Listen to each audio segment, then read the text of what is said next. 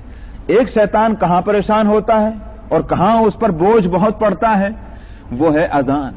حدیث میں آتا ہے کہ اذان جب دی جاتی ہے، مؤذن اذان دیتا ہے تو شیطان پریشان ہوتا ہے اور اتنا بوجھ اس پر پڑتا ہے کہ گوز مارتا ہوا بھاگتا ہے. سمجھ میں آیا؟ بوجھ کی وجہ سے. تو کیوں؟ اور عجیب بات یہ ہے کہ آپ دیکھتے ہیں کہ جب نماز پڑھو تو شیطان آ جاتا ہے. اسی واسطے حدیث میں فرمایا کہ صفوں کو سیدھا کرو اور مل کر کھڑے ہو جاؤ، بیچ میں شیطان کے لیے جگہ مت چھوڑو. مطلب یہ ہے کہ نماز میں شیطان آ سکتا ہے، نماز کے وقت میں آ سکتا ہے شیطان، اذان کے وقت میں نہیں آتا، وہ بھاگ لیتا ہے. یہ کیا ہے؟ بات یہ ہے کہ دراصل اذان دعوت دین ہے. جب آپ کہتے ہیں کہ اشہد ان لا الہ الا اللہ، اشہد ان محمد رسول اللہ، لا الہ الا اللہ، اللہ اکبر، یہی تو فاؤنڈیشن ہے دین کی، یہی تو اصولی دعوت ہے دین کی. اور وہ کانوں میں انگلیاں دے دے کر خوب طاقت لگا کر چیخ کر سارے انسانوں کو سناتا ہے یہ کلمہ حق. تو اس لیے چونکہ یہ دعوت دین ہے تو اس لیے یوں کہیے کہ یہ اذان کو بلند آواز سے رکھا گیا. حضرت بلال رضی اللہ عنہ کو نبی کریم صلی اللہ علیہ وسلم نے ہدایت دی تھی کہ ارفع اذنیک ترفع صوتک، کہ اپنی انگلیوں کو کانوں میں دے لے اے بلال تاکہ تیری آواز بلند ہو جائے. تو معلوم ہوا کہ آواز کو بلند کرنا چاہیے اذان کے اندر. بعض لوگوں کو اذان دیتے ہوئے دیکھا اتنی آہستہ سے اذان دیں کہ شاید ان کے کان مشکل سے سن رہا ہوں، اور سمجھتے ہیں کہ کیا ضرورت ہے. سوال اس کا نہیں ضرورت کا، سوال اس کا ہے کہ جو نماز پڑھ رہے ہیں انہی کے واسطے اذان تھوڑا ہی ہے. حدیث میں آتا ہے کہ قیامت کے دن مؤذن کے اذان کی شہادت دنیا میں بسنے والے انسان اور انسانوں کے علاوہ جنات اور فرشتے اور درخت اور پتھر اور دیواریں اور زمین، یہ ساری فضا میں ہر چیز جو ہے وہ شہادت دے گی. لیجئے ہم آہستہ اذان دے کے اپنے حق میں شاہدین جو ہیں وٹنسز ان کو کم کر رہے ہیں. ہمیں تو اور زیادہ وٹنسز مل جائیں تو وہ اچھی بات ہے.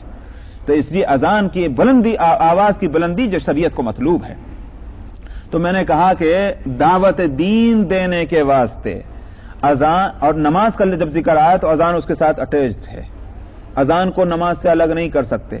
اسی واسطے یاد رکھیے کہ اذان جو ہے لوگ یہ سمجھتے ہیں کہ صرف جماعت کی نماز کے واسطے، وہ بھی مسجد کی نماز کے واسطے سنت ہے. ایسا نہیں، ہر نماز کے واسطے اذان سنت ہے، چاہے آپ اکیلے پڑھ رہے ہوں اور چاہے گھر کی جماعت کے ساتھ پڑھ رہے ہوں اور یا مسجد کی جماعت کے ساتھ پڑھ رہے ہوں. یہ الگ بات ہے کہ مسجد کی جماعت کے لیے اذان زیادہ امپورٹنٹ ہے، لیکن سنت سب جگہ ہے. فقہاء نے اس مسئلے کو لکھا ہوا ہے، کسی بھی فقہ کی کتاب کے اندر آپ دیکھ سکتے ہیں. تو یہاں فرمایا کہ وَأَقِیمِ الصَّلَاةَ، اور نماز کو قائم کرو. إِنَّ الصَّلَاةَ تَنْہَىٰ عَنِ الْفَحْشَاءِ وَالْمُنکَرِ، نماز بلا شبہ روکتی ہے برائیوں سے اور بری باتوں سے، بے حیائیوں سے اور بری باتوں سے. فحشاء تو ہر اس برائی کو کہتے ہیں جس کے برا ہونے کو سمجھنے کے لیے شریعت کی ہدایت کی ضرورت نہیں. ہر آدمی بغیر کسی دینی رہنمائی کے سمجھ لیتا ہے کہ برا، جیسے زنا، چوری، ڈکیتی، اس کو فحشاء کہیں گے. اور منکر اس برائی کو کہتے ہیں کہ جو معاشرے میں اس کو برا جب تک نہ سمجھا جائے، جب تک دین اس کو نہ بتلا دے. سمجھ میں آیا؟ تو جیسے مثال کے طور پر کھانے کی چیزیں کون سی حرام ہیں، ان کا حرام ہونا دین بتلائے تو سمجھ میں آیا، ورنہ نہیں معلوم ہوگا. تو ان کو سب کو منکر کہیں گے.